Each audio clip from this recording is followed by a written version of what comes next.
श्री हरिदास घटा छटा नक्श कुठ है सावर गौर विलास घन प्रगट्यो रस रीति को। जय जय श्री हरिदास। दोस्तों, आपके अपने YouTube चैनल हरिदासी रसोपासना में मैं मुकेश कुंज आप सभी का स्वागत करता हूं।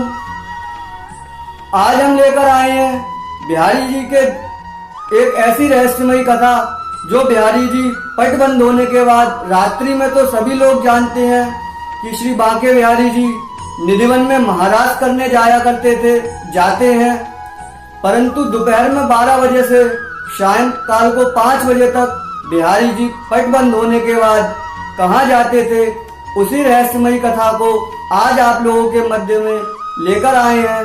दोस्तों, आप सभी से निवेदन है, यदि आप लोगों ने हमारा चैनल सब्सक्राइब न किया हो तो सब्सक्राइब कर बेल आइकन को दबाएं, साथ ही लिंक और लोगों को शेयर अवश्य करें, जिससे अधिक से अधिक लोग हमारी चर्चा से जुड़ सकें और बिहारी जी की लीलाओं को एवं स्वामी जी की परंपरा व आचार्यवाणियों को जान सकें।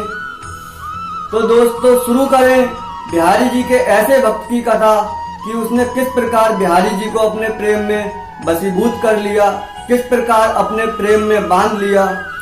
तो कहते हैं कि दो घनिष्ठ मित्र, एक का नाम सेवाराम तथा दूसरे का नाम मोतीराम था। वह दोनों कपड़े के छोटे व्यापारी थे। गांव-गांव में कपड़े बेचने जाया करते। अपने कपड़ों की पोटली को कंधे पर रख वह गांव-गांव में कपड़े बेचा करते थे। एक बार दोनों सर्दी के दिनों में एक गांव में कपड़े बेचने गए। वहां पर वह एक कुटिया के आगे रुके और उस कुटिया में एक बूढ़ी माई रहती थी जो ठंड से उस समय कांप रही थी। तो उसे कांपता देख सेवाराम के मन में भाव आया, क्यों ना मैं इसे कोई गर्म शॉल दे दूं जिसे ये ओढ़ ले और इसकी सर्दी शांत हो जाए।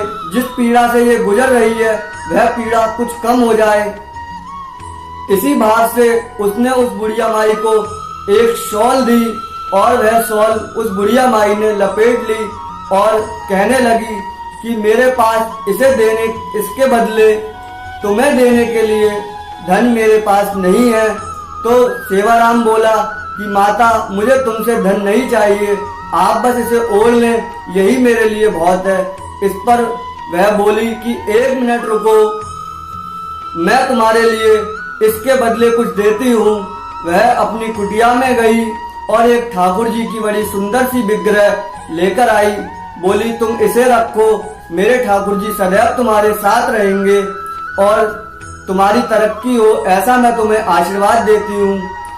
इस पर उसका दूसरा मित्र मोतीराम बोला, माई, हम रखेंगे कहाँ, हमारे पास तो रखने के लिए कोई साधन भी नहीं है और आशीर्वाद से नहीं, तरक्की रुपयों से होती है और आप शॉल के बदले हमें कोई धन न दे रही। इस पर सेवाराम कुछ न बोला और उसने ठाकुर जी को एक वस्त्र में लपेटकर अपने कंधे से बांध लिया और साथ में दोनों मित्र चल पड़े।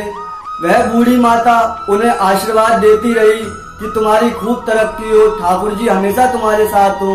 जब तक वह दोनों मित्र उनकी नजरों के सामने से ओझल नहीं हो गए, तब तक वह माता उन्हें आशीर्वाद देती रही।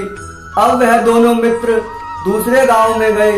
इस प्रकार वह नित्य कपड़े बेचने जाया कर। ठाकुर जी की कृपा से कुछ दिनों बाद उनको लाभ अधिक होने लगा। उस लाभ के फलस्वरूप उन दोनों मित्रों ने एक साइकिल ली और वह उस साइकिल पर रखकर वस्त्र बेचते और साइकिल के आगे सेवाराम ने एक टोकरी लगाई जिसमें ठाकुर जी को वह श्रृंगार करके रखता था अपने साथ। देखते ही देखते दोस्तों, उनकी तरक्की कुछ इस तरह होने लगी कि सेवाराम और मोतीराम दोनों ने मिलकर एक दुकान किराए पर ली और वह दुकान किराए पर लेने के बाद एक ठाकुर जी का बहुत सुंदर सा सिंहासन बनाकर उन्हें सेवाराम ने वहां पर विराजित किया और दोनों बड़ी मेहनत और लगन से काम करते। देखते ही देखते उन दोनों मित्रों के शहर में कारखाने खुल गए और तरक्की होने लगी। अब वह आलीशान घर में रहने लगे। एक दिन सेवाराम ने मोतीराम से कहा कि मित्र, देखो ठाकुर जी की कितनी कृपा है, उस बुढ़िया माता के आशीर्वाद स्वरूप आज हम लोग कहां से कहां बन गए। इस पर सेवाराम मोतीराम बोला कि अगर आशीर्वाद से बने तो हमने जो मेहनत की वह क्या व्यर्थ गई, ये सारा हमारी मेहनत और लगन का नतीजा है। इतना कहकर वह नोट गिनने में लग गया और मोतीराम भी सेवाराम भी अपने कार्य में लग गया। दोनों कार्य करते। सेवाराम के 2 बेटे थे, उसने अपने दोनों बेटों की शादी कर दी थी और मोतीराम ने अपने एक बेटे की शादी कर दी थी तथा बेटी की शादी अभी नहीं हुई थी। तो दोस्तों, एक बार सेवाराम का स्वास्थ्य थोड़ा खराब हो गया। इस पर वह अपनी दुकान पर थोड़ा लेट आया और लेट आने पर मोतीराम से बोला कि मित्र, अब मेरा स्वास्थ्य सही नहीं रहता, इसलिए मैं थोड़ा विलंब से दुकान पर आया करूंगा। इस पर मोतीराम बोला, मित्र, तुम विलंब से आओ परंतु आना जरूर, क्योंकि तुम्हारे बिना मैं बहुत अधूरा महसूस करता हूँ। मैं जानता हूँ हम दोनों ने शुरू से मेहनत करी है, परंतु अब तुम्हारे शरीर में इतना सामर्थ्य नहीं है कि तुम पूरे समय कार्य कर सको, इसलिए बस थोड़ी देर के लिए ही सही परंतु आकर बैठ जाया करो, क्योंकि मेरा सिर्फ तुम ही सहारा हो। इस पर सेवाराम ने उसे मुस्कुराते हुए जवाब दिया कि मैं रहूं या न रहूं, परंतु मेरे ठाकुर जी और उस माता का आशीर्वाद सदैव तुम्हारे साथ रहेगा। इतना कहकर वह बैठ गया और अगले दिन फिर आया। ऐसे ही दोस्तों कुछ समय तक दोनों का दुकान पर चलता रहा। एक दिन सेवाराम दोपहर में 12 बजे के बाद उसके दुकान पर आया और आज उसके चेहरे पर अजब ही मुस्कुराहट, अजब ही तेज था। वह आकर बैठा, उसके चेहरे से महसूस ही नहीं हो रहा था कि यह बीमार भी है। मोतीराम भी सोचने लगा आज इसमें क्या बात है, परंतु उसने पूछा नहीं। परंतु सेवाराम बोला, मित्र, अब मैं 12 बजे आया करूंगा और 5 बजे चला जाया करूंगा, क्योंकि अब मुझ पे ज्यादा समय नहीं दिया जाता। इस पर मोतीराम बोला कि मित्र, तुम बस आ जाया करो, चाहे 1 घंटे बैठो परंतु आया अवश्य करो। इस पर वह 5 बजे चला गया। ऐसे ही बहुत समय तक चलता रहा। एक दिन मोतीराम के बेटी की शादी पक्की हुई, तो उसने सोचा क्यों ना मैं सेवाराम के घर पहले शादी का कार्ड देकर आऊं, उसके बाद दुकान खोलूंगा। वैसे भी सेवाराम 12 बजे ही आता है, वो घर पर होगा, उसे मैं कहते हैं निमंत्रण भी दे दूंगा। ऐसा मन में विचार बनाकर वह सेवाराम के घर गया और उसकी पत्नी से बोला कि भाभी जी, सेवाराम कहाँ है। इस पर सब लोग उसके मुख की तरफ बड़े आश्चर्य से देख रहे थे। उसने सोचा शायद ये लोग मुझसे हास्य कर रहे हैं। वह सेवाराम के कमरे में गया, बोले शायद लगता है आज भी उसकी तबीयत ठीक नहीं है, मैं अंदर जाकर उसी से मिल लेता हूँ। इस पर जब मोतीराम सेवाराम के कमरे में पहुंचा और उसने देखा कि उस कमरे में एक छवि लगी हुई थी जो सेवाराम की थी और उस पर हार चढ़ा हुआ था।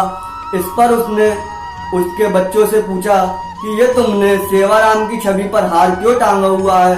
तो उनके बच्चों के नेत्रों में अश्रु आ गए और बोले, काका आज आप कैसा मजाक कर रहे हैं, आप तो ऐसे बन रहे हैं जैसे इस सबसे परिचित ही ना हो।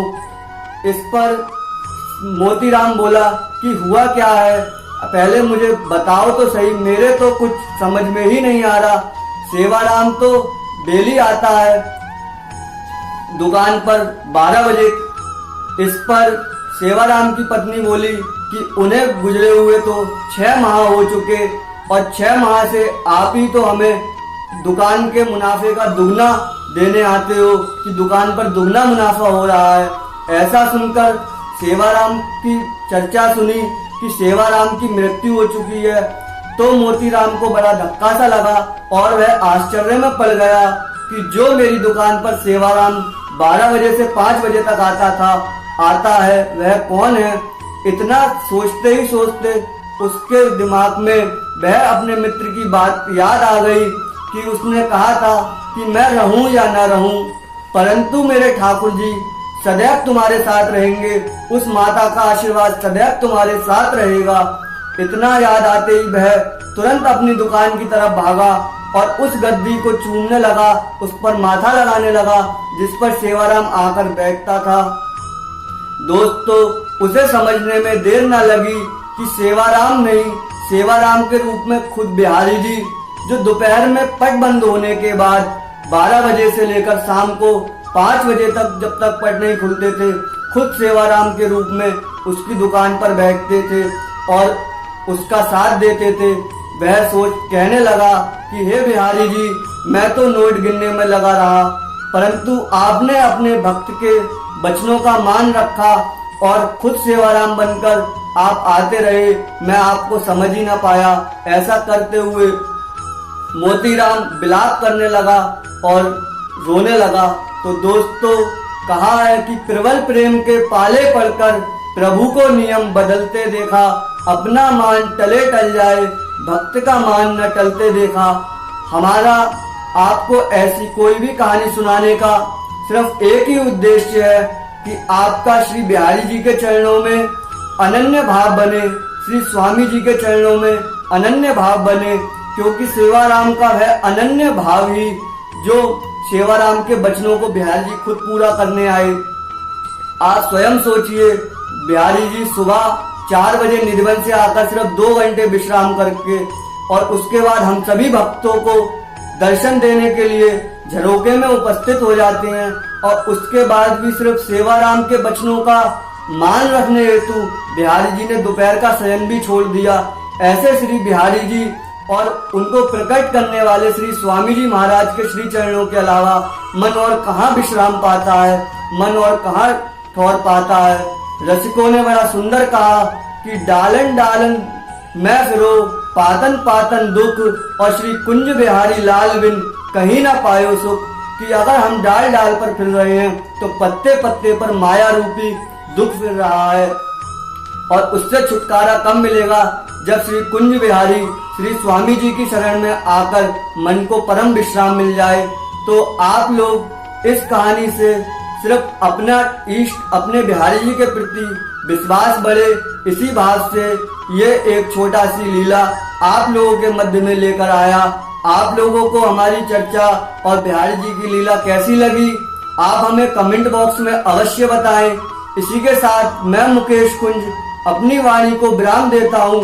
आप सभी को मेरा श्री हरिदास श्री हरिदास श्री